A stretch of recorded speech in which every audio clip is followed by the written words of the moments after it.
is more important. Maybe they cannot, after they exit from the workforce, they cannot find a new job. Or when the older generation, when they are using the media technologies, they might be not like fully adaptive to the technology developments. So they might be not active users in that sense. Yeah.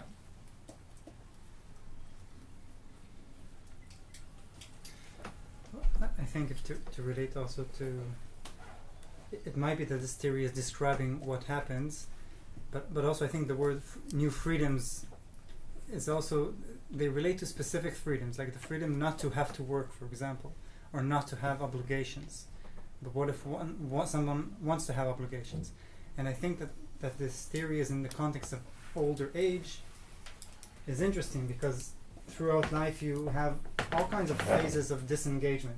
When you become 18, you are expected, normative in some societies, to disengage from your parents' home and to move on to other obligations. And but when we talk about age, we talk only about disengagement, and also the term of freedom is a bit, it's a certain freedom. Now you can do what you want, but I don't know. It's sometimes this same freedom is criticized in other aspects as saying that older adults are doing what they want and they are a burden. But again, I think that the theory only opposes on old age is interesting, because you have disengagement in different phases of life. Mm-hmm. And also, like, from a health perspective, like, we know that this process of disengagement, this transitions, for example, from work to retirement, have huge impact on the health of people, and we know that the depression rates are increasing. And so I don't know in how far it is, how far we can say this freedom, or because people don't choose to do that, it's decided in society. And often it has help. They don't say that the disengagement itself is freedom, but the reduction of responsibilities creates new freedom. So for example, if you have a 40 hours job or 50 hours job, you cannot say I'm also doing some voluntary work 20 hours a week, because I still have also responsibility for my kids, I have responsibility for my family. So you could also say that this engagement from certain roles is not restricted to old age, it's also restricted to parenting. When your children kind of become 30 and have their own family, you have reduced responsibility as a parent compared when they are 5 years old. And so it creates new freedom. That's also what we maybe see nowadays in old age to some degree, right? That you can choose to engage with your family more or less, depending on choices. But what I just one thing, sorry, nothing. But I think this engagement series, it's not like a super grand series, and I don't step up in defense of it, but I think it opens up quite some chances to integrate later series.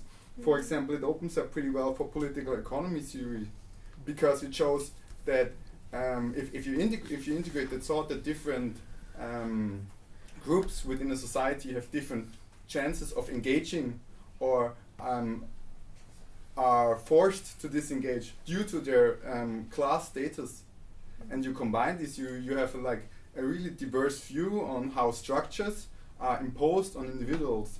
And that's the first step that I think is quite useful, if you to combine them. And this is maybe because the disengagement theory comes from a structural aspect. And the second question that I would ask them is, how could we integrate more, and we will come to that in this week, how we can integrate interactionist perspectives maybe in structural base or framework. And that's why I like it, so that's why I wanted to defend it from the first, it's ageist. Get rid of it. But from the point of disengagement and then freedom, when we intersect these two terms, then we have a great question in this situation. For example, if we have talking about the health perspective, patient or people with comorbidities or multimorbidities, when they make choices for certain health, then we don't have the freedom for that, because that choice is influenced by multiple factors, including cultural, like you said, cultural influences as well. They opt for different healthcare options, depending not because of the freedom they have, but because of the cultural influences they have. for example, a person who is like 70 or 80 years old, and he's, instead of going to NHS or a very scientific best option possible, maybe he's going to some other option because of that cultural influence. It's the freedom, but at the same time it's the cultural influence which is making them make those choices. An example could be, for example, if we present a CV for a certain job and we say that the CV says 20 years of job on that CV, but the person who's providing that job could see it as an old age and see that, oh, 20 years, maybe it's not fit for the job. So, I mean, the same choice could result as a disadvantage and then resulting in a disengagement. So this is a very strange dichotomy, I believe, that when you have a freedom, but that freedom is getting in and putting the result actually, output is disengagement. That's the point. The role of freedom in disengagement theory, if you go into details for disengagement theory, is always also a little bit problematic, because as far as I read it, at least, it's more or less the small bonus that you get for fulfilling the society's needs for succession. So they have to get rid of older people, because there is a risk, of course, that people become dysfunctional on positions, for example. So there is a need to at least how it is described. There is a need for society to manage that process of generational or cohort change, and of course then there are sanctions if you don't follow this. There is of course negative consequences for you, and then freedom is more or less the carrot at the end. And the problem with that theory is really the question: does they describe a process, the process in society as it takes place, and is it systematizing knowledge as it should be? And then I wouldn't have many problems if they systematize knowledge about an ageist situation, or if they are as such ageist in the sense that they provide and promote age norms in that case, or any kind of knowledge. I think you have to differentiate between a normative or function of norms in societies and the theorizing about it. I think that's for me the critical point when I read this. I always have the tendency to say, well, that's ageist, that's bad. But the problem with the disengagement theory is that those functions are mixed. The disengagement theory was always used to create that age norm and the norm of disengagement. And if that is the case, I think then it's becoming problematic. And that's the question: how we use theory. Do we really use theory in a way that we describe how it should be? Or if you really use theory as a pure, proper, intellectual, ambitious way to systematize knowledge approach, or maybe also systematize our ways to create new knowledge, and also to identify how we do this. And I think that makes a big difference. But I want to suggest maybe a question now, because I think I agree with you that I don't know if it's a theory or more describing a situation or how society thinks, and that's why also political theories mend into it, like you mentioned. But then a question I might want to challenge is then, what is the role of our consortium that is dealing with ageism in relation to such a framework, or a way, if we say this is a way that society thinks, a framework that legislation is created inside of it, and other ways of thinking. What is our role when we approach this theory, and we want to also deal with policy? So yeah, that's partly my problem also. Yeah. No, but of course you can easily. But if you want to discuss it like that, I always, as a researcher, have a problem with the slogan "No to ageism," because of course I would always argue and want to act and want to produce knowledge that allows to act against ageism. But if the research approach already implies this as theoretical, then it's getting it's on the theoretical level at least, then it's getting problematic for me. And but that's exactly the question. Yeah, what's the role? what's our role? What are we doing here? No, that's what we're doing here. But of course you can do aging research and try to understand how aging works, and then you can also argue and can produce knowledge, while ageism is counterproductive and produces negative outcomes. It's not freedom, but maybe disadvantage, and produces exclusion. Of course, that's what we can easily do here.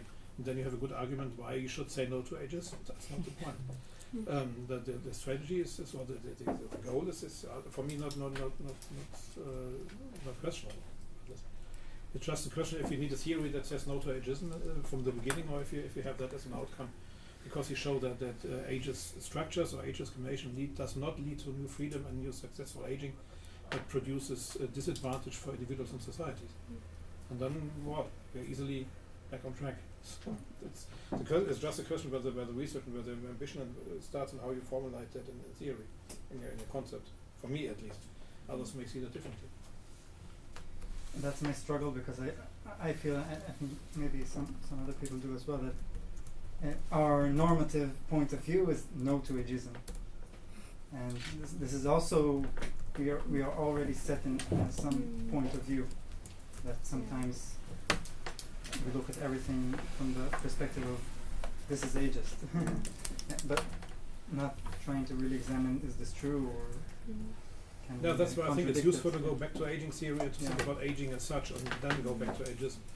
And that's exactly why I think it's useful to make that turn and extend a little bit the knowledge and the approach on aging, and not just pointing to one 5-point Likert scale that says I experience age discrimination. So that's And there is one more thing I want Sorry. to question, like in how far are these theories really gerontology based, or in how far are they related to people in general who are like people with disabilities or people who are engaging differently than the norm, you know, and in how far can we say this is a gerontological theory and it applies only for this age group, let's say, or because then we're ageist as well, or maybe it's not true, I don't know. I just And also I was thinking, like, as for a researcher, our perceptions of ageism might be different as we're growing up. Because I was asked my nephew what does he think about ageism, and he has a totally different opinion with me. And also I was thinking how when we are really deep into the ageism research or aging studies, and maybe after 20 or 30 years, and our perceptions of ageism or perceptions of aging will be different from what we see now. Yeah. But what I'm thinking is, like, most important thing is how in what way our perceptions of ageism or aging could lead our analysis, and what consequences would be. Yeah. So. But why would you think we may have a different perspective to ageism or aging with age? I mean, while growing, do you have any particular reason for that? I mean, from your discussion with your nephew, or you just felt maybe that would be the case? Yeah, but no, just answer it like to you the question.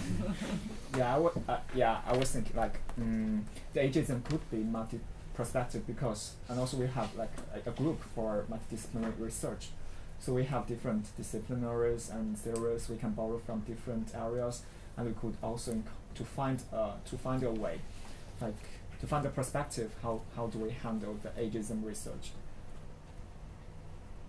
Actually, absolutely, I have no clear answer for that. Just for Yeah, but I do agree, because I think like, well, this is like really like macro like discussion, but we are biased as researchers. I mean, we start from like certain perspective and we approach one theme with our perspective. We have to acknowledge that it's like impossible to be objective, especially of course if you do mainly qualitative research, your own approach is even more like influential. But even if you do quantitative approach, you select some kind of questions, some kind of like samples, and you're like any kind of bias. And we are developing with our society.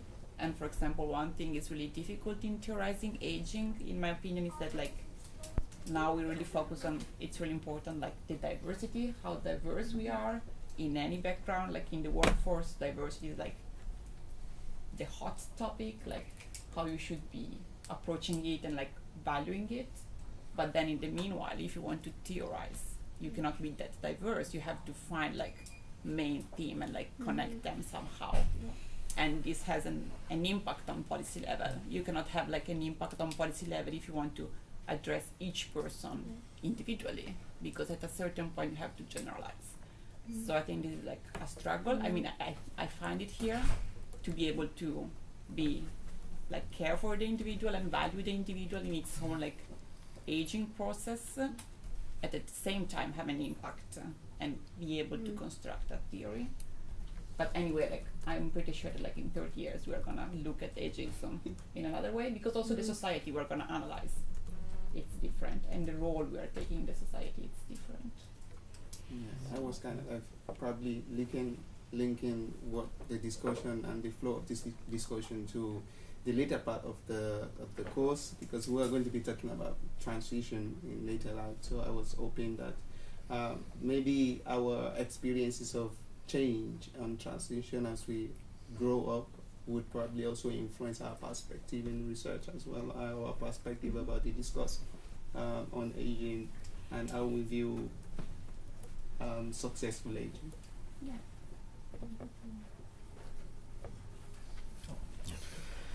So when I was reading these 3 articles, I didn't even put importance on whether this all the theories are like we should accept it or we should decline these theories, or we should say something against it.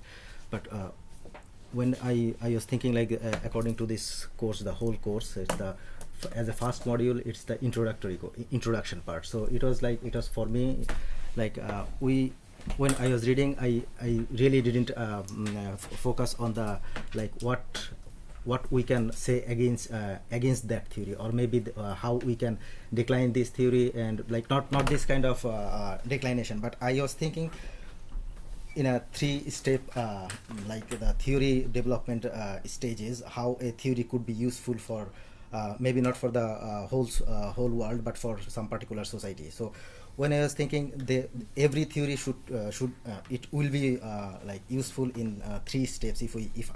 What I understood, like it has to be some like more in terms of usefulness. The first one should be the moderators things. Like for example, some instance like something as a if we consider A is causes of B under the condition of C. So this is like how a theory is worked, or theory is working in a development phase. And also at the same time, when I was thinking, theory is something that will add some value in existing knowledge.